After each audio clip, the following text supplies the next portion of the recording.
नमस्ते। तो आज शुरू करते हैं अष्टांग हृदय। तो अष्टांग हृदय आपको पता है यूजी में भी है और पीजी में भी है। तो यूजी में तो मतलब बीएमएस में आप पढ़ते ही हो, अगर जो संहिता सिद्धांत से पीजी कर रहे होते हैं उन लोग के लिए भी है। और अष्टांग हृदय का सूत्र स्थान है, तो सूत्र स्थान का ही फर्स्ट चैप्टर है, that is known as the Ayushkami adhyaya. तो आयुष्कामी अध्याय को स्टार्ट करेंगे, बहुत ही ब्रीफ करेंगे, बहुत ज़्यादा डिटेल नहीं करेंगे, बट ये है कि उसे यूजी वालों का भी भला होगा, कोई प्रैक्टिशनर है वो भी पढ़ेंगे। तो क्या होता है, शास्त्र का जितनी बार हम पढ़ते हैं, जितनी बार सुनते हैं, उतना ज़्यादा ज्ञान बढ़ता जाता है, क्योंकि हर चीज़ों में क्लैरिटी आ जाती है। तो बार बार नित्य अभ्यास से सतत अभ्यास से, कहते हैं ना, सतत अनुशीलन करना चाहिए शास्त्र का। तो ये सतत अनुशीलन शास्त्र का इसीलिए कहा गया है कि प्लीज़ इन चीज़ों को करिए, और करने के बाद में अपने ज्ञान में जो वर्धन होगा और जो कॉन्फिडेंस आएगा, आप उन सारी चीज़ों को एंजॉय करेंगे। तो बात करते हैं सबसे पहला हृदय, मतलब जो अध्याय है अष्टांग हृदय का, that is known as the Ayushkami adhyaya. तो आयु को लेकर के ही हर शास्त्रकारों ने पहला अध्याय कहा हुआ है। तो इसमें जो पहला श्लोक है उसी में एक वर्ड है, उसका बहुत मतलब है औत्सुक्य, मोह और अरति। तो औत्सुक्य का मतलब होता है उत्सुकता, विषयों के प्रति उत्कंठा। जैसे मैं बोलती हूँ ना कि आपका सबसे बढ़िया गुण क्या बोला जाता है, उत्साह होता है, किसी चीज़ को जानना चाहते हैं, उत्सुकता होती है, ये चीज़ होती है।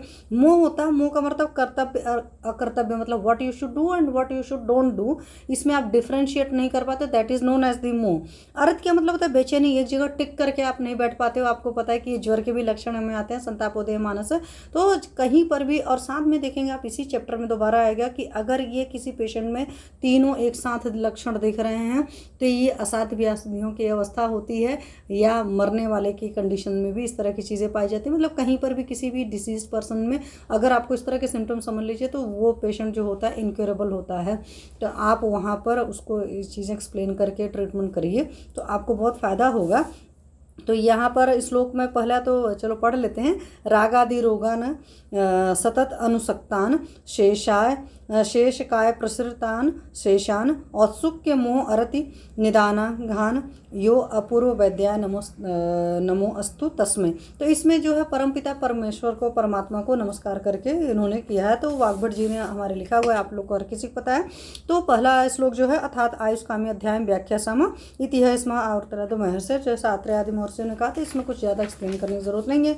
सेकंड श्लोक अगर आप इसका देखेंगे तो आयु काम है माने धर्मार्थ सुख साधन। तो चाहे धर्म है, चाहे अर्थ है, चाहे काम है, इन सारी चीज़ों को, सुखों को भोगने का जो साधन है वो आपकी आयु है।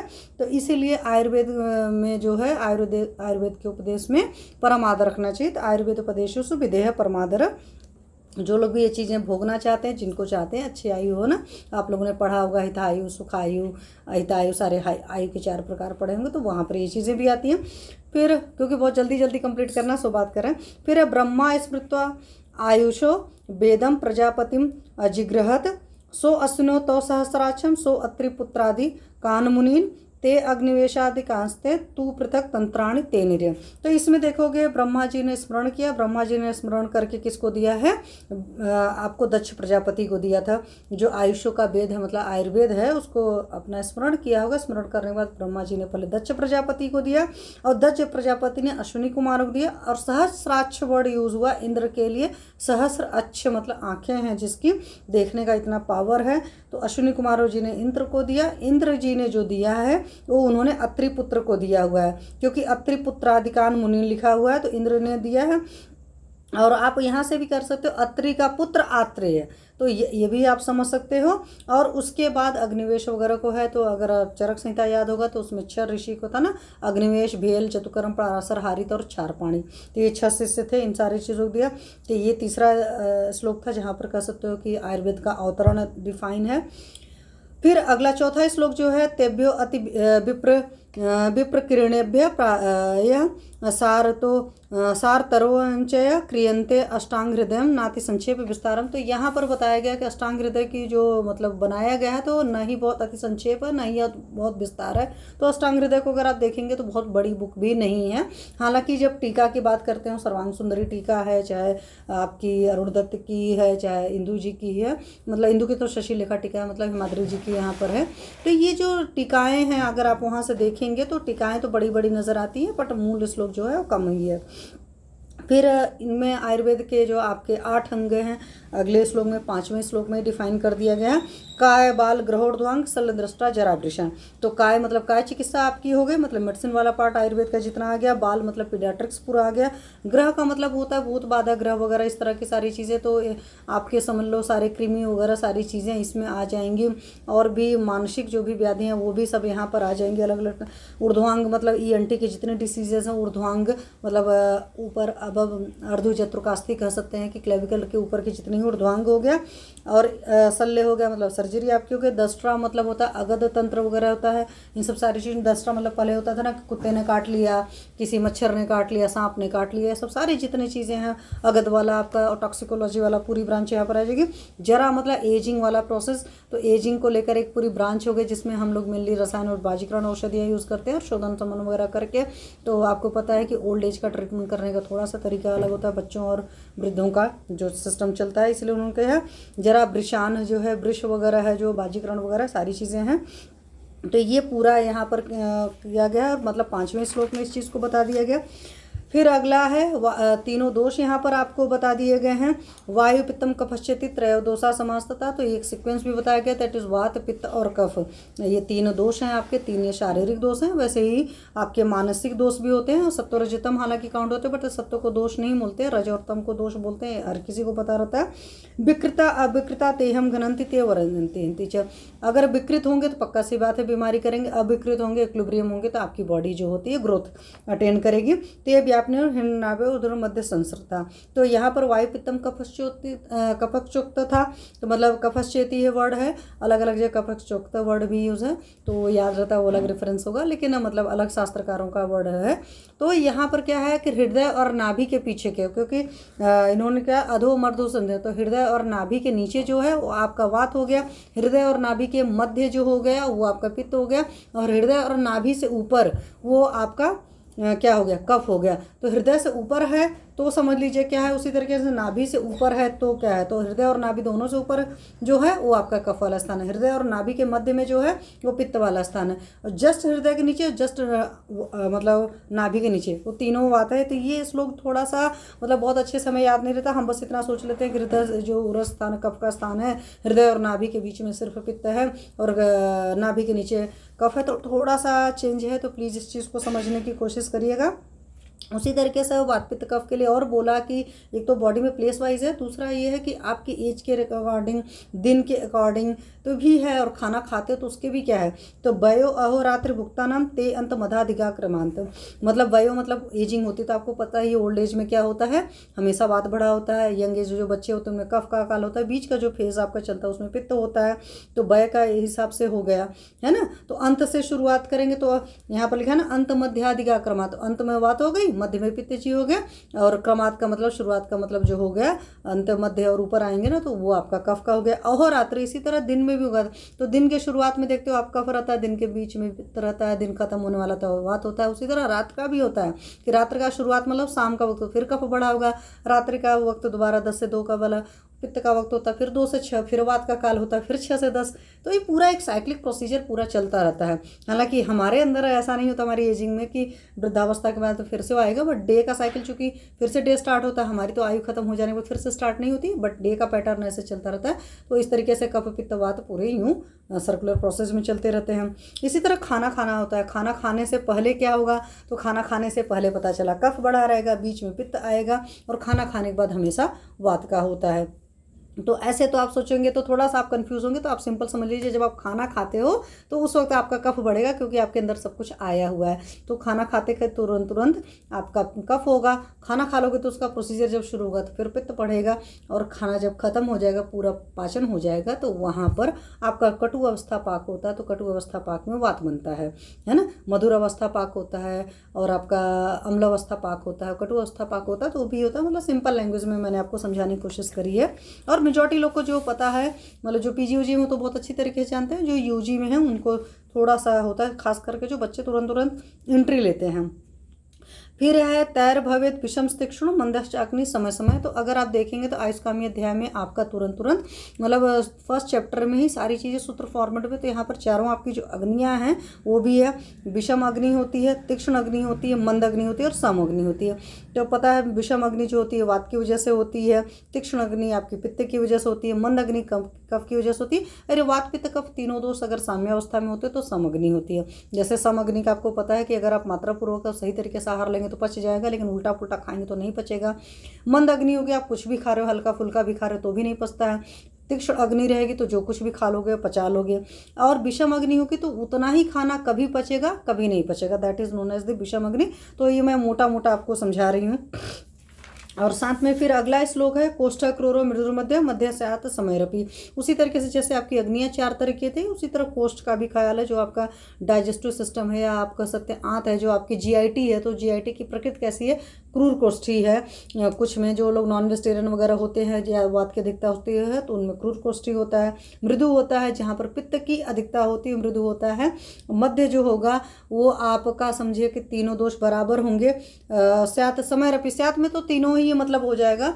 और इस तरीके से अग्नि का आप देखेंगे तो यहाँ पर क्या हो गया, वायु कारण कोष्ठ क्रूर हो गया, पित्त के कारण मृदु हो गया, और कफ के कारण मध्यम होता है। तो कफ वाला अगर गुण अधिकता रहेगा तो मध्यम होता है, और वात पित्त कफ तीनों की समानता से होता है। तो मध्य कोष्ठ, हालांकि अगर कफ अधिकता हो जाती है ज़्यादा, आपको पता है, तो वहाँ पर अग्नि मंद हो जाती है। फिर यहाँ पर जो श्लोक है वो पूरा रेफरेंस के साथ आप समझिए। फिर है शुक्र आर्तो जन्मादो विषेणो विस्क्रिम्य तश्च तीसरा प्रकृति हीन मध्योत्तमा पृथक समधातु समस्तास्तु श्रेष्ठा नित्या दोषा। तो यहाँ पर आपकी जो प्रकृति है 7 तरह की प्रकृति होती है, आपको हर किसी को पता है। तो वात पित्त कफ की होती है, तो 3 तो ऐसे हो गए, वातज पित्तज कफज हो गए, तीनों मिलाकर के हो गए समदोषज हो गए। फिर 2-2 अगर कम्बो करोगे तो 3 के कामों से तो वात पित्त वात कफ पित्त कफ, तो 3 या 3 और 6 एक साथ होती है। तो यहाँ पर जैसे शुक्र आर्तों के मिलने से मतलब प्रकृति बनती है, जैसे विष के वजह से विष कृमि की वजह से विषज प्रकृति बनेगी। तो इस तरह की सारी चीज़ें हैं। तो विष से विष कृमि उत्पन्न हो जाते हैं, उसमें जन्म शुक्र और आर्तों के मिलने से आपकी जन्म प्रकृति बनती है। तो जब आप पैदा होते हो तो जो शुक्र और आर्तों की जो कंडीशन होती है, जो प्रकृति होती है, वो भी आपकी प्रकृति को बहुत अच्छे से डिफाइन करती है। बाद में तो आपका ही है। अगर देखोगे प्रकृति में भी काफ़ी सारी चीज़ें हैं, ऐसा नहीं होता कि सिर्फ शुक्र आर्तों का उस वक्त का है, बाद में माता का आहार विहार वगैरह भी बहुत सारी चीज़ें काउंट होती हैं। बट ये थोड़ा सा एक छोटा छोटा सा है। जो द्विदोषज प्रकृतियाँ बोली गई हैं वो निंदनीय बोली गई हैं, और जो सम धातु मतलब वात पित्त कफ तीनों को मिला करके होती है सम वाली, उसको आप श्रेष्ठ प्रकृति बोलते हो। तो ये भी यहाँ पर अष्टांग हृदयकार ने एकदम सूत्र फॉर्म में कट कर दिया है। अगर आपको अच्छे से पढ़ना है तो यूजी वाले बच्चे शरीर क्रिया की किताब में इसको बहुत अच्छे से पढ़ते हैं। हम संहिता वाचन कर रहे हैं तो संहिता वाचन में बहुत ज़्यादा लंबा नहीं करना चाहते हैं। फिर उसके बाद दोषों के गुण दे रखे हैं, तत्र रुचो लघु शीत खर सूक्ष्म चलो अनिल। तो जो वात है उसके क्या क्या गुण है, तो वात के गुण है रुक्ष होता है, ड्राई होता है, लघु मतलब हल्का होता है, शीत मतलब शीत गुण से बढ़ता है तो शीत होता है, इसका नेचर है। खर होता है, खर का मतलब जैसे थोड़ा सा भी हार्डनेस का ही लेवल हो जाता है। सूक्ष्म होता है मतलब माइन्यूट चैनल्स में जा सकता है। चल मतलब चलना, चलने वाला जो गुण है। इसी तरह माइन्यूट चैनल्स में मतलब जाना है, और माइन्यूट से माइन्यूट जगह भी जा सकता है, और चलने की प्रॉपर्टी इटसेल्फ। और अनिला, तो ये अनिल जी की मतलब अनिल जी की प्रॉपर्टी, अनिल तो आपकी अग्नि हो जाएंगे, सॉरी, अनिल जी की मतलब वायु जी की ये प्रॉपर्टी है। उसके अलावा अगर आपको याद है पित्त की प्रॉपर्टी करोगे, पित्तम सहस्नेह तीक्ष्णोष्म लघु विश्रम सरमदौर। तो पित्त जी देखो सहस्नेह है, स्नेह है। अब वात जी आपके रुक्ष थे तो पित्त जी जस्ट उल्टा उनके स्नेह होते हैं।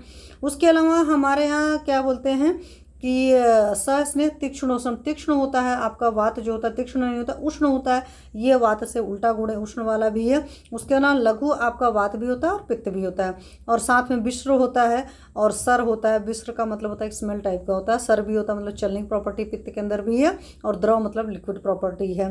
ठीक है। उसी तरीके से कफ की अगर प्रॉपर्टी कहोगे तो कफ जो होता है स्निग्ध होता है, जैसे पित्त जी भी स्निग्ध है, कफ जी भी स्निग्ध है। शीत गुण से वात भी बढ़ रहा था या शीत होता है, कफ भी उसी तरीके से होता है। गुरु होता है कफ जी, और वात जी हमारे लघु होते हैं। तो गुरुर मंद होता है, मतलब बहुत धीमे धीमे चलेना जो कहते हैं उसको गुण को मंद बोलते हैं। लक्षण होता है मृत्सन होता है, स्थिर होता है, मतलब बिल्कुल टिका हुआ सा जो होता है, इस तरह की सारी चीज़ों को बोला जाता है। अगर इसका आप अलग अलग से देखो तो श्लक्षण का मतलब होता है पिच्छिल के समान चिकना, ठीक है। मत्सरण मतलब तो मलने से उंगली पर चिपटने वाला।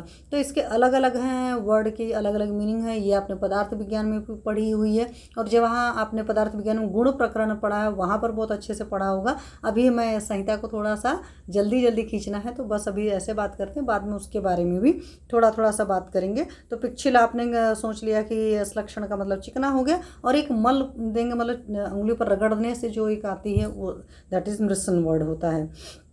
फिर यहाँ पर है संसर्ग सन्निपाशत तद द्वित्रि छय कोप्त। तो संसर्ग वर्ड कहाँ यूज़ होता है, जहाँ पर दो दोष मिलते हैं, दो चीज़ें मिलती हैं, वहाँ पर संसर्ग वर्ड यूज़ करते हो, और जहाँ पर तीन चीज़ें मिलती हैं हमारे शास्त्रकारों ने वहाँ पर सन्निपात वर्ड यूज़ किया है। फिर यहाँ पर धातुएँ सारी दे रखी हैं, और सबसे बड़ी ब्यूटी है सप्त दुष्या, यहाँ पर दुष्या वर्ड भी यूज़ हुआ है, इसलिए मैं आपको बता रही हूँ। तो रसा श्रृंग मांस मेदो अस्थि मज्जा शुक्राणी धातु, तो 7 धातुएं होती हैं आयुर्वेद के हिसाब से, रस रक्त मांस मेद अस्थि मज्जा शुक्र, ठीक है। तो इनके लिए दुस्या वर्ड यहाँ पर ही यूज़ किया हुआ अष्टांग हृदयकार ने। उसी हिसाब से 3 आपके मल होते हैं, मला मूत्र शकृत स्वेदा। तो जो मल है आपके दोष धातु मल मूलम ही शरीरम एक्चुअली डिफाइन है, तो वहाँ पर मूत्र हो गया मतलब यूरिन हो गए, शकृत मतलब हो गया पॉटी हो गया, स्वेद जो होता है, ये आपके 3 मल हैं। ये भी अष्टांग हृदयकार ने अपने मतलब सूत्र स्थान के फर्स्ट चैप्टर में ये सारी चीज़ें मतलब कह सकते हैं कि बॉडी के जो भी कॉन्स्टिट्यूएंट होते हैं यहीं पर इन्होंने डिफाइन करके रखा है। अब यह वृद्धि समान है सर्वेशम पिपीरय, सिंपल सी बात है, एक जैसी चीज़ें मिला दोगे तो चीज़ों की क्या हो जाती है, वृद्धि हो जाती है ना। समान चीज़ों के मिलने से वृद्धि होगी। जैसे मान लो वात का शीत गुण है, अगर हमने ठंडी चीज़ें खाई पी तो हमारा वात बढ़ जाएगा, या कफ का शीत गुण है तो हमने ठंडी चीज़ें खाई पी तो हमारा कफ भी बढ़ जाएगा, है ना। तो ठंडी चीज़ों का जब कभी भी सेवन करेंगे, लेकिन अगर पित्त बढ़ा हुआ है और आपने उसको ठंडी चीज़ खाई तो उसका शमन होगा। बट यहाँ पर शीत का मतलब होता है कि वीर में शीतते, ये मतलब नहीं होता है कि ऊपर से ठीक ठंडा हो बाहर से अंदर जाकर के गर्मी क्रिएट करे, वो वाली चीज़ें नहीं। तो वीर में शीत की बात हो रही है, उस तरह की मतलब अंदर की उसकी तासीर क्या है वहाँ से आप समझने की कोशिश करिएगा, ठीक है। और विपरीत गुणों से शांति होगी। मान लो शीत गुण से कोई चीज़ बढ़ी है तो हम गरम गरम चीज़ें देते, जैसे मान लो कोई जुकाम होता है तो बोलते हैं ना सूप बना करके पी लो, गरम पानी ले लो, पानी में थोड़ा सा लौंग डालकर उबाल कर पी लो, शुंठी डालकर पी लो, अजवाइन डालकर पी लो। इस तरह की बहुत सारी चीज़ें होती हैं। कहीं बॉडी में दर्दें हो रही होती तो भी हम बोलते हैं कि थोड़ा सा शुंठी डालकर थोड़ा सा अजवाइन डाल करके पी लीजिए, आपको आराम आ जाएगा। तो क्योंकि दर्दें भी वात की वजह से होती हैं, सो ये सब सारी चीज़ें हैं। फिर उसी तरीके से जो आपके षड्रस होते हैं, मधुर अम्ल लवण कटु तिक्त कषाय, तो उनके बारे में भी यहाँ पर वर्णन है। तो रसा स्वादु अम्ल लवण तिक्त उष्ण कटसाय का षड द्रव्यम आश्रितास्ते चयथा पूर्वम बलावह। तो यहाँ पर स्वादु का मतलब होता है मीठा, तो स्वादु है मतलब मीठा हो गया, अम्ल हो गया, लवण हो गया, तिक्त हो गया। उष्ण का मतलब होता है कटु, ठीक है। और कषाय ये 6 द्रव्य होते हैं, और ये जो शुरुआत के रस होते हैं मधुर अम्ल लवण कटु तिक्त कषाय, तो ऊपर वाले मतलब ज़्यादा बलवान बोले जाते हैं, ठीक है। फिर उसके बाद है तत्र आद्या मारुतम गणंती। तो मारुतम मतलब होता है कि वायु, तो मधुर अम्ल लवण जो होते हैं वो आपके क्या करेंगे, मधुर अम्ल लवण वात का शमन करते हैं। एकदम लास्ट के 3 कटु तिक्त कषाय जो होते हैं कफ का शमन करते हैं। कषाय तिक्त मधुरा पित्त मन्यतु करते हैं। तो कषाय तिक्त और मधुर चीज़ें जो हैं पित्त का शमन करती हैं। तो मधुर अम्ल लवण, मधुर अम्ल लवण में से सिर्फ मधुर जो चीज़ें होती हैं पित्त का शमन करेंगी। और कटु तिक्त कषाय में से वहाँ से 2 उठाया है इन्होंने, तिक्त और कषाय दोनों ही पित्त का शमन करती हैं। और तिक्त द्रव्यों में आपको पता है कि आपके कुछ द्रव्य मेजॉरिटी तो अवृश्य हैं, लेकिन कुछ द्रव्य हैं जो आपके वृश्य हैं, जैसे आपकी गुरुची जी हैं, जैसे आपका चिराता जी हैं, चाहे आपकी यष्टि मधु जी हैं। तो इन सब सारे द्रव्यों को हम लोग कई बार तिक्त क्षीर बस्ती वगैरह में यूज़ करते हैं, और ये मैंने वीडियो बनाकर डाला है। आप लोग जाकर मेरे चैनल पर तिक्त क्षीर बस्ती वगैरह भी देख सकते हैं। मतलब तिक्त क्षीर बस्ती में वैसे द्रव्यों का प्लानिंग करते हैं जो तिक्त रस तो हों, मतलब तिक्त रस पित्त का बहुत अच्छे से शमन करता है और माइन्यूट चैनल्स के अंदर जाने की कैपेबिलिटीज़ रखता है। उसका पंच महाभौतिक संगठन देखेंगे तो आकाश वायु गुण होता है, तो बहुत हल्का भी होता है। बहुत अच्छा लीवर के जितने भी पेशेंट्स होते हैं, जहाँ पर भी लीवर पर काम करना होता है, ज्वर पर काम करना होता है, आपको पता है तिक्त रस की औषधियाँ बहुत अच्छे से काम करती हैं। तो ये सब सारी चीज़ें हम लोग चुनते हैं। कुछ जगह कषाय चीज़ें भी हम पित्त के शमन के लिए यूज़ करते हैं। जैसे आप ये समझो कि अगर हम इसको यूज़ करते हैं, क्या बोलते हैं, स्वर्ण गैरिक वगैरह, तो वो कषाय रस में होता है और वहाँ से पित्त का शमन करता है। खास करके साथ में थोड़ा सा भारी होता है तो हाइपर एसिडिटी में जो ऊपर की चीज़ें तरह उबल रही हैं तो नीचे जाने के लिए वहाँ पर स्वर्ण गैरिक के प्रिपरेशंस वगैरह भी अच्छे से हम लोग देते हैं। खास करके ये सब पृथ्वी तत्व वाली चीज़ें हैं, तो जहाँ पर पृथ्वी तत्व का डिसबैलेंस है तो वहाँ पर भी यूज़ करते हैं। ठीक है। फिर उसके अलावा इन्होंने वर्ड किया शमनम, कोपनम, स्वस्थितम, द्रव्यम इत्यादि। तो द्रव्यों को 3 तरह का बोला गया। शमन मतलब जो दोषों को शांत करते हैं अंदर ही अंदर, कोपन करते हैं मतलब कुछ द्रव्य आप खाएंगे तो चीज़ों को उभार देंगे, और स्वस्थ हित कुछ चीज़ें ऐसी होती हैं जैसे हमारे आयुर्वेद शास्त्र में आपने देखा तो बहुत सारी चीज़ें डिफाइन है कि ये डेली खाना चाहिए। इस पर भी एक वीडियो बना करके छोटा सा डाला हुआ है। तो वो चीज़ होती है स्वस्थ हित, मतलब जिसको खाएंगे तो आपका हेल्थ मेंटेन रहेगा। तो शमनम, कोपनम, स्वस्थितम, ये 3 वर्ड यूज़ किया अष्टांग हृदयकार ने सीक्वेंस से। फिर वीर्य की बात किया तो उष्ण शीत गुणोत्कर्षात् तत्र वीर्यम द्विधा स्मृता। तो वीर्य 2 तरह के होते हैं, उष्ण वीर्य होता है और शीत वीर्य होता है। ठीक है। फिर उसके बाद गुणों को भी यहाँ पर बात कर लिए, जो हमारे 10 गुण होते हैं, 10 के उल्टे मतलब 10 और होते हैं, दैट इज 20 गुण होते हैं। तो गुरु मंद हिम स्निग्ध लक्षण सांद्र स्थिरा जो वर्ड है, गुणा स सूक्ष्म विस्ता विंसति स विपर्या। तो गुरु हुआ तो गुरु का जस्ट उल्टा क्या होता है, लघु गुरु मतलब भारी, लघु मतलब हल्का, मंद मतलब स्लो वाला जो होगा, तो मंद का जो उल्टा जस्ट अगर आप सोचोगे तो मंद का होगा तीक्ष्ण होगा। तीक्ष्ण गुण बहुत तेजी से काम करता है ना, जैसे हमारे लौंग जी होती हैं तो लौंग जी के अंदर तीक्ष्णता बहुत होती है, उसकी वजह से मिलकर काम करते हैं। हिम का मतलब हो गया ठंडा हो गया, तो यहाँ पर उष्ण उष्ण हो गया। स्निग्ध का मतलब समझिए ऑयली हो गए तो उसका ड्राई चीज़ हो गए। स्लक्षण का मतलब आपको याद ही है कि स्लक्षण जो होता है पिछिल के लिए वर्ड यूज़ करते थे, अभी आपने किया था ना इस लक्षण वर्ड। तो इस लक्षण का मतलब ये चीज़ें था, तो यहाँ पर ये है। फिर सांद्र का मतलब होता है कि कंसंट्रेटेड, तो कंसंट्रेटेड का जस्ट रिवर्स क्या हो गया आपका, द्रव हो गया। मृदु का मतलब सॉफ्ट हो गया तो उसका जस्ट उल्टा क्या होगा, कठिन होगा। स्थिर का मतलब होता है कि रुका हुआ, मतलब तो उसका जस्ट उल्टा चल हो गया। सूक्ष्म का मतलब क्या होता है कि बहुत माइन्यूट, तो बहुत बड़ा सा हो गया, दैट इज उसके साथ में स्थूल वर्ड सूक्ष्म का। यहाँ पर एग्जैक्ट वर्ड आपको याद रखना पड़ेगा कि इसका क्या उल्टा जस्ट रिवर्स है। और फिर उसके बाद विशद हो गया, तो विशद मतलब क्लैरिटी हो गई, तो विशद का पिछिल वर्ड यूज़ करते हैं। ठीक है।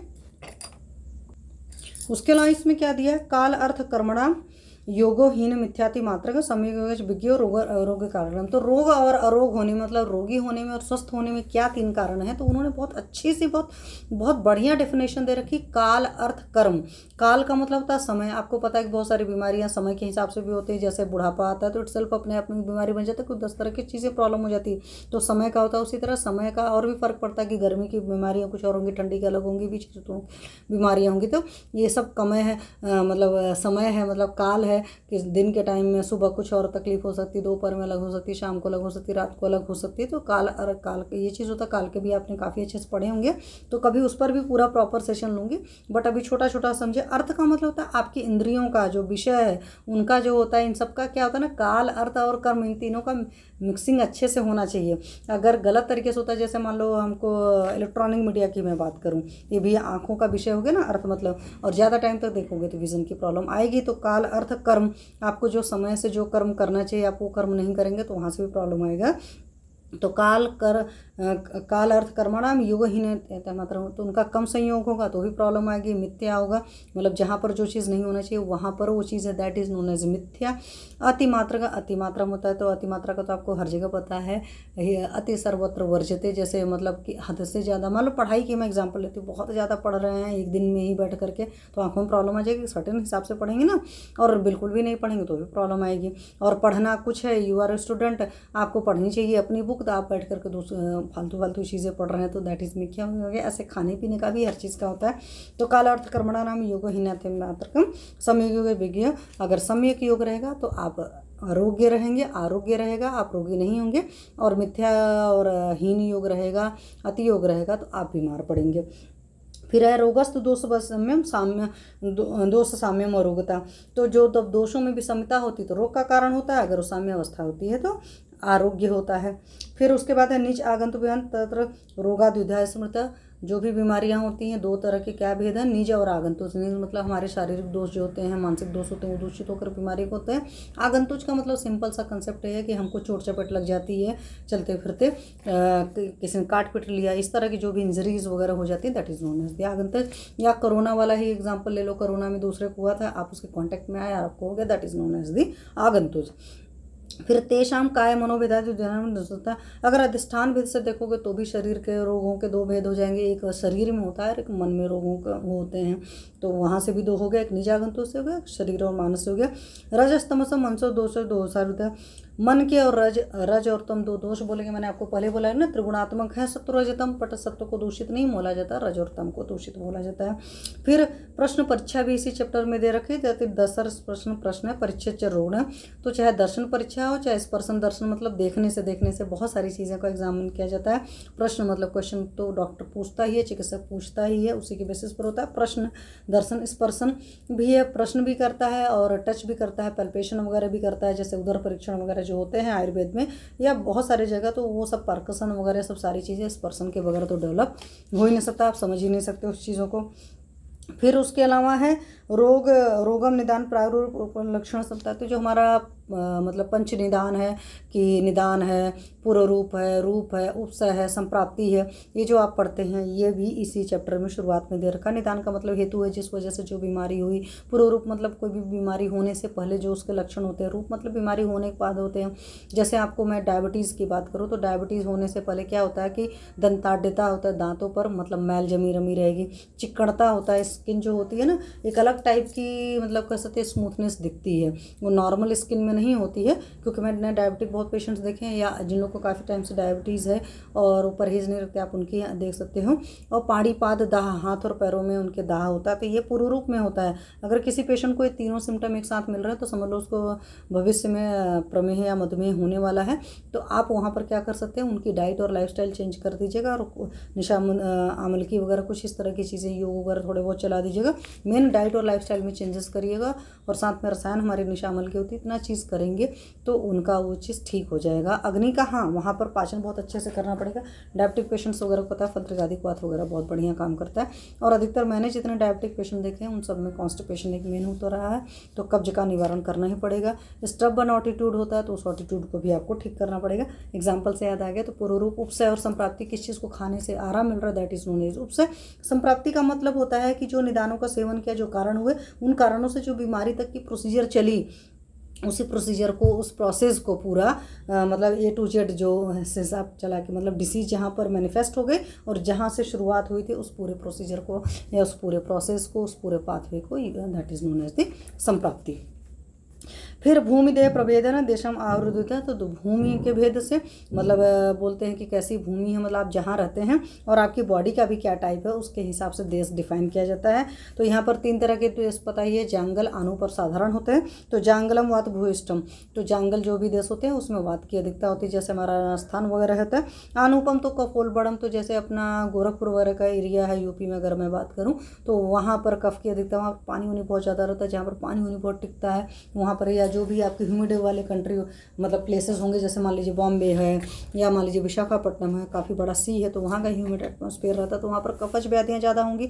आप वहाँ पर देखेंगे काफ़ी अग्निमांद के मरीज बहुत मिलेंगे, वहाँ पर भूख कम लोगों को लगेगी, तो वहाँ पर बोलना है कि भाई आप खाना कम खाइए। और जंगल वाले जो रहेंगे वहाँ पर भूख वगैरह थोड़ी सी ज़्यादा लगेगी। वात की अधिकता भले है लेकिन कफ की वजह से मंद हो जाती है ना, इसकी वजह से तो विषम होती है। फिर साधारण, जहाँ पर ये दोनों चीज़ें बैलेंस रहेंगी दैट इज नोन एज साधारण देश। तो साधारण देश हर लिहाज से अच्छा बोला जाता है, और कुछ एरिया इंडिया के ऐसे भी हैं जो साधारण देश में आते हैं। फिर क्षणादि व्याधि अवस्था, च कालो भेषज योग कृत, तो इन सब सारी चीज़ों का तो है क्षणादि और व्याधि की अवस्था, इनका भी औषध से उपचार से सारी चीज़ों को ठीक किया जा सकता है। फिर शोधनम समनम चेती समासाद औषधम द्विधा, तो औषध भी 2 तरह की होती है, शोधन औषध है, शमन औषध। शोधन औषध का मतलब है जो आपके अंदर जाएगी और जाने के बाद में दोषों को बाहर निकालेगी।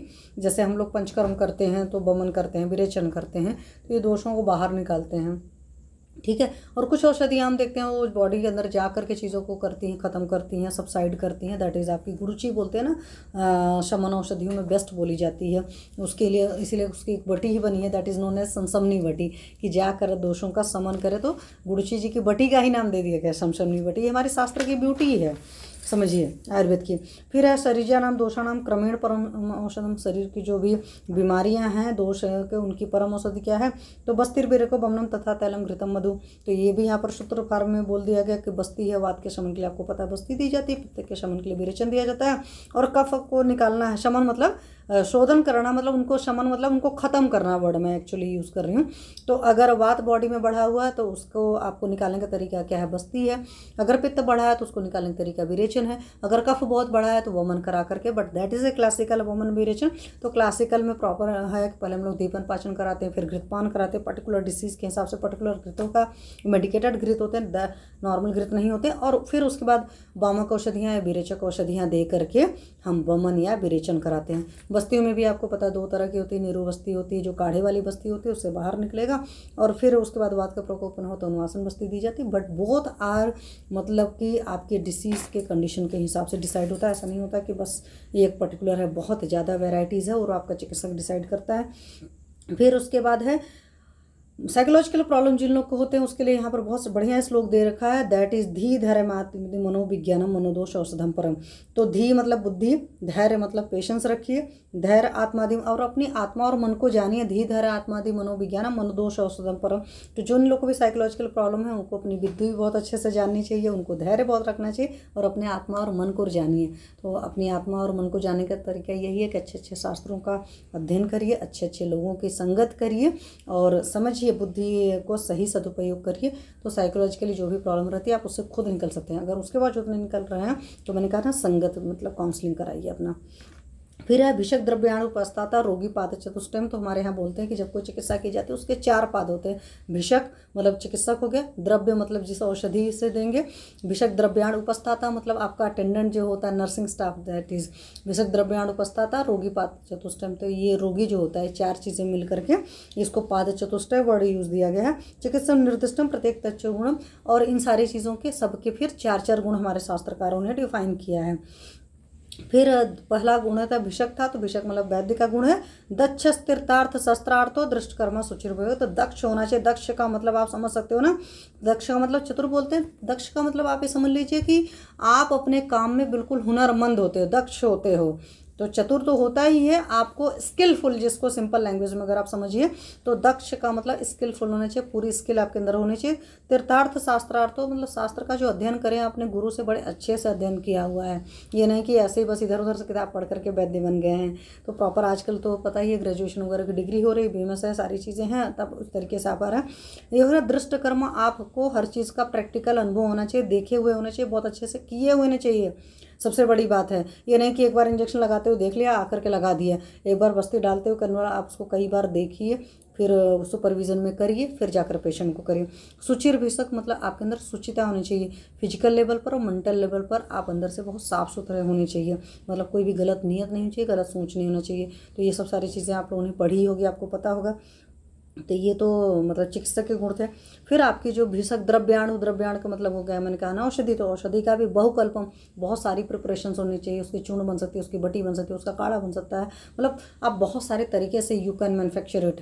तो दैट इज नोन बहुकल्पम बहुगुणम। उसके पास बहुत सारी औषध गुण होने चाहिए। आप देखते हैं ना गुड़ची भी अगर आप देते हो तो उसके कितने सारे गुण हैं कि एंटीपायरेटिक गुण है, रस धातु पर काम करती है, कोई भी रसज विकार है वहाँ जाकर काम करती है, जीर्ण ज्वर है तो आपको ऐसे देना है, किडनी की प्रॉब्लम है तो ऐसे देना है, डायबिटिक जब मैंने चलाए हुए वहाँ से सारे एग्जांपल बता दे रही हूँ। तो लीवर पर काम करती है, तो बहुत ज़्यादा गुण होते हैं, बहुत सारी, एक एक सिंगल ड्रग के भी होते हैं और योग उनके तो पता नहीं कितने सारे गुण होते हैं। ठीक है, तो बहुकुल्पम बहुगुणम संपन्नम, ये सारी चीज़ें संपन्न होनी चाहिए। जो भी रसगुण वीर विपाक है वो सही होना चाहिए। ऐसा नहीं होता कि औषधि को तोड़ ताड़ करके लाए हुए रखे हुए स्टोर हैं साल पर, फिर आप बना रहे हैं तो उसमें कोई चीज़ रह नहीं जाएगी। जैसे सब्जी फल खरीद कर लाते हो ना, जब ताज़ा ताज़ा होता है तभी उसके अंदर गुण होता है। आपको 15 दिन 20 दिन बाद निकाल कर बनाओगे तो उसमें कोई गुण रह जाएगा और नहीं रह जाएगा। इसी तरह आपकी हर्बल ड्रग्स है, जो भी ड्रग्स है उनके अंदर भी वो सारी चीज़ें योग्य होना चाहिए, मतलब जो काम है करने को वो सारे काम को करने के कैलिबर वाली होनी चाहिए। मतलब जहाँ पर हम जिस औषधि को चला रहे हैं उसके अंदर वो प्रॉपर्टी है भी कि बस हमने चला दिया है, अब हमें पता है गुड़ची जी बड़ा अच्छा काम करती हैं, चलो वो तो रसायन है अलग बात है। ऐसे कोई औषधि पर जिसका जो काम है उस काम को करने में वो औषधि समर्थ होना चाहिए। फिर परिचारक अटेंडेंट का क्या गुण रखा है, अनुरक्त। अनुरक्त मतलब होता है रोगी में स्नेह रखने वाला होना चाहिए, यानी कि रोगी से चिढ़ रहा है तो उसकी क्या केयर करेगा, सुचिर होना चाहिए, वो भी तन और मन से साफ सुथरा होना चाहिए, अंदर मन में गलत गलत विचार होंगे तो वो वाला नहीं चाहिए होता। सुचिर। दक्ष, वो भी आपका स्किलफुल होना चाहिए, ठीक है, उसको पता होना चाहिए कि कब क्या करना है, जाकर डॉक्टर को बता सके, कभी कुछ चीज़ें कंडीशंस ख़राब हो रहे हैं तो then he can easily define it, वो बता सके, एटलीस्ट एक्सप्लेन कर सके। तो ये चीज़ सारी चीज़ें। और बुद्धिमान होना चाहिए, पागल बेवकूफ़ इंसान को रख दिया तो कुछ भी नहीं कर पाएगा, वो तो सिर्फ रोगी के सर के लिए खुद ही हेडेक बन जाएगा, तो चिकित्सक के लिए क्या हेल्प कर पाएगा। क्योंकि एक अच्छा परिचारक जो होता है वो चिकित्सक के लिए बहुत बड़ी हेल्पफुल चीज़ होती है, क्योंकि चिकित्सक हर काम नहीं कर सकता, तो बहुत सारे काम परिचारक को ही करने पड़ते हैं। फिर रोगी के लिए भी शर्त है, आढ़ रोगी मतलब क्या होना चाहिए, धनवान होना चाहिए। क्यों, जो भी हम मेडिसिन देना चाहते हैं, जो भी हम प्रोसीजर करना चाहते हैं उस प्रोसीजर को अफोर्ड कर सके, क्योंकि चिकित्सक के भी पास भी जो भी पैसे आते हैं वो आप लोगों के थ्रू आते हैं, पहली बात है। और चिकित्सक को कई बार बहुत गरीब मरीजों को भी देना होता है, तो अगर सारे मरीज गरीब आ जाएंगे तो वो कहाँ से लेकर आएगा, हर कोई ना आजीविका या मनी तो ऐसे फ्लो करती रहती चलती रहती, तभी होता है ना। बहुत सारे लोग कहते हैं यहाँ पर लिखा हुआ है आप ऐसे कर लीजिए, भाई आप इफ़ यू कैन पे तो आप पे करिए, ठीक है, नहीं कर सकते तो फिर वो अपने हिसाब से डिसाइड करेंगे क्या करेंगे। बट शास्त्र स्थिति करा आढ़ रोगी विषक बस्यो, और चिकित्सक की बात मानने वाला होना चाहिए। बहुत सारे लोग क्या होते हैं, चिकित्सक की कोई बात ही नहीं सुनना है, अपने मन की मनमानी करना है, तो ऐसे रोगी अच्छे नहीं होते हैं, मतलब ऐसे रोगी की चिकित्सा नहीं करनी होती। आढ़ रोगी विषक बस्यो ज्ञापक, आपको क्या क्या तकलीफ है आप बता सके, ऐसा ना हो कि आपको कोई तकलीफ आप बता ही नहीं पा रहे हो। सत्वान में आपका सत्व सही हो। अब कुछ मरीज ऐसे होते हैं इतना हीन सत्व के होते हैं ना कि हल्की सी चीज़ हुई नहीं कि उनका तो मतलब पैनिक हो जाते हैं। तो सत्व जो है आपका आत्मबल होना चाहिए, आपकी विल पावर थोड़ी सी अच्छी होनी चाहिए। वे बीमार हो गए तो दर्द तो होगा, बट आपको पता नहीं चाहिए कि इट विल टेक इतना टाइम लगेगा ठीक होने में। अब बुखार में ये नहीं पता चला हुआ हम एक खुराक में जी ठीक हो जाए, दूसरी खुराक में हम बैठ करके दौड़ना शुरू करते हैं, इस तरह का नहीं होता। तो यू हैव टू रेस्ट, तो आपको रेस्ट लेना, आपकी बॉडी को रिकवर कराना है, तो इतना आपके पास बुद्धि विवेक सत्व होना चाहिए। फिर है साध्यो असाध्यो इति व्याधिरुदता, तो व्याधियाँ भी एक और तरीके से, साध्य मतलब डेट कैन बी क्योरेबल, ठीक की जा सकते हैं, असाध्य मतलब जो नहीं ठीक कर जा सकते, उस हिसाब से व्याधियाँ दो तरह की हैं।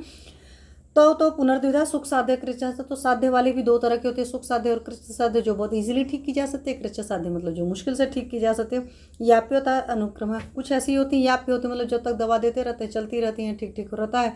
जब दवा नहीं देते हैं तो बिल्कुल अनुग्रह है, मतलब दवा नहीं होगी तो ऐसे या बगैर मतलब दवा करने वाली हालत ही नहीं बची वाली, जैसे उनकी चिकित्सा ही नहीं करना चाहिए, असाध्य जिसको बोल देते हैं।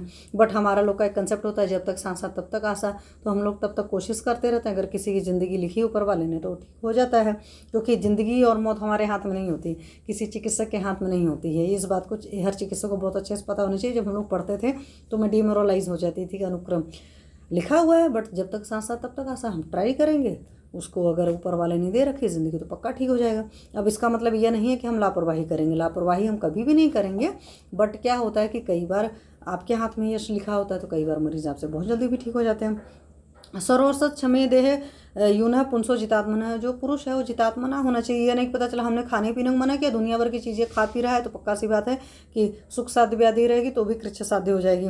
और सारी जो औषधियाँ हैं उनको खा सके ले सके। बहुत सारे मरीज होते हैं जी ये तो कड़वी गोली है, ये मैं नहीं लूँगा, ये तो मैं काढ़ा नहीं पीऊँगा, मैं ये काम नहीं करूँगा, वो काम नहीं करूँगा, तो फिर वो नहीं ठीक होते हैं। फिर मर्म मतलब मर्म प्रदेश में उनका रोग नहीं करना चाहिए, वो अल्प हेतु होने चाहिए, कारण कम होने चाहिए, रूप उपद्रव अनुपद्रव ये सब सारी चीज़ें हैं वो सब कम कम होंगे, पूरे सारे एक साथ होगा तो पक्का सी बात है असाध्य अवस्था बन जाती है। अतुल्य दूसरे देश प्रकृति जो होता है, दूसरे देश प्रकृति जो होता है अतुल्य होना चाहिए, एक दूसरे से सिमिलैरिटीज़ नहीं होंगी। अब मान लो कफज व्याधि भी हो रही है, कफज वो भी हो रहा है, मतलब सारा सब कुछ मिला करके सब बराबर वाले हो जा रहे हैं, एक जैसी क्वालिटीज़ वाले, तो वो बीमारियाँ असाध्य हो जाती है। पाद संपत्ति ग्रह अनुगुणेशु एक दोष मार्गो न सुख, तो सुख साध्य के लिए बोला गया है कि मर्म प्रदेश में नहीं गया होना चाहिए। दोष दुष्य प्रकृति ये सब सारी एक जैसी नहीं होनी चाहिए, अतुल्य होनी चाहिए, ग्रह वगैरह जो हैं वो सब सारे आपके अनुकूल होना चाहिए, और दोष जो होते हैं वो एक मार्ग में गए हुए होना चाहिए। तो ये सारे साइन सिम्टम जो होते हैं आपके अंदर जितात्मा ना हो, मतलब अच्छा ताकत हो, हीन सत्व नहीं हो, अच्छा सत्व हो, तो आप सारी औषधियों के वेग को बर्दाश्त कर सके, तो बीमारी का क्या होता है, सुख साध्य लक्षण होता है। इसी तरीके से बात करेंगे शस्त्रादि साधना कृच्छ संकरित तत्वगत। उसी तरीके से कुछ औषधियाँ होती हैं जो शस्त्र साध्य होती हैं, कुछ में शस्त्र कर्म करते हैं, कुछ में चार कर्म करते हैं, अग्नि कर्म करते हैं। कुछ तरह के औषधियाँ मतलब औषध साध्य होता है कुछ बीमारियाँ, कुछ में आपको सिर्फ मेडिसिन देकर काम चल जाता है, और कुछ में आपको पता है कि जहाँ पर सर्जरी करने की जरूरत पड़ती है, तो दैट इज नोन एज शस्त्र। अब फिर शेषत्वाद आयुषो यापक तो यापी बीमारियों क्या होता है, अगर आयु शेष होता है तो आप दवाएं देते हैं और दवाएं देने से वो ठीक हो जाता है, लगता है ठीक है, उसको बार बार औषधियाँ देनी पड़ती हैं, मतलब औषधियों के दम से बीमारी ठीक रहती है, that is known as the yapya. फिर अभी मैंने शुरुआत में बोला था ना कि चैप्टर में शुरुआत में ही वर्ड है औत्सुक के मुँह अरति, तो औत्सुक के मुँह अरति जहाँ पर दिखे तो ये समझ लीजिए प्रत्याख्याय वाला होता है, ऐसे मरीज की ट्रीटमेंट नहीं करना चाहिए, बता कर करना चाहिए कि भाई हम ट्राई कर रहे हैं बट हम बहुत अच्छे से नहीं कर सकते। तो अनुक्रम एव च स्यात् स्थितो अत्यंत विपर्य औत्सुक के मुँह अरतिकृत दृष्टो अरिष्टो अच्छनासन, मतलब आपको दिख रहा है अपने आँख के सामने अरिस्ट वाले साइन सिम्टम होते हैं, तो ये सारी चीज़ें उत्सुक के मतलब सबसे ज़्यादा उत्साह दिखेगा, पता नहीं ठीक है, मुंह बहुत रहेगा, कुछ भी नहीं सुनाएगा, ज्ञान क्या वट डोंट डू वाला हिसाब तब होगा, बेचैन रहेगा किसी भी हालत में, तो ये सारी चीज़ें दिख रही, तो अरिष्ट सूचक लक्षण ये चीज़ हो जाते हैं। तो अरिष्ट सूचक लक्षण भी शुरुआत में अष्टांग हृदय में बता दिया गया है, ये आप देखिए। फिर है तेजदार्थ भिषक तेषाम द्विषम हीनोपकरणम व्यग्रम अभिधेयम गत आयुषम चंडम शोकातुरम वीरम कृतघ्नम वैद्यम नान्यम। तो यहाँ पर कुछ ऐसे लोगों को बताया गया जिनकी चिकित्सा नहीं करना चाहिए, तो ये सारे जो लक्षण दिख रहे हैं उसके मुँह अरती, तो उनको तो छोड़ देना ही देना है। उसके अलावा जो वैद्य से बैर करने वाले होते हैं, कुछ लोग ऐसे होते हैं जो चिकित्सक से ही मतलब नफरत पालते हैं, तो ऐसे लोग की भी चिकित्सा नहीं की जाती है। हीनोपकरण, उनके पास सारी चीज़ें नहीं है, मान लो पैसे नहीं है औषधि का मतलब दाम देने के लिए, परिचारक नहीं है, कुछ भी नहीं है, तो कितना चिकित्सक क्या करेगा। तो ऐसे सारे लोग को बता देना चाहिए। ऐसे केसेस में होता है ना, किसी के पास कुछ नहीं रहता, हम लोग बता देते हैं, अपनी तरफ से ट्राई करते हैं, आगे परमात्मा पर छोड़ दिया जाता है। बहुत ज़्यादा व्यग्र है, आयु जा चुकी है, चंड है, चंड का मतलब होता है कि बहुत दुष्ट टाइप के लोग होते हैं, शोकातुर हद से ज़्यादा दुखी पड़ा हुआ है, भीरू है, बहुत डरपोक है, कृतघ्न है, मतलब किए गए उपकार को नहीं मानने वाला है, और वैद्यों की बात को नहीं मानता, तो ऐसे सारे लोग की चिकित्सा नहीं की जाती है। फिर उसके बाद है तंत्र सस्य परम चातो वच्छेत अष्टांग संग्रह। अब इसके बाद क्या है कि अष्टांग संग्रह में जो जो स्थान हैं उन स्थानों में कौन कौन से चैप्टर्स हैं, उन सारे चैप्टर्स के नाम बताए गए हैं। तो इस पूरे चैप्टर में सिर्फ यही है, एक बार जाकर आप फिर से पढ़िएगा, मैंने कोशिश करी है और बहुत जल्दी मैंने बताया। अगर लगता है कि नहीं मुझे धीमे चाहिए तो आगे से मैं कोशिश करूँगी थोड़ा सा धीमे। मुझे लगा कि एक ही पार्ट में कंप्लीट कर दो, इस चक्कर में ये चीज़ें हो गई हैं। Thank you.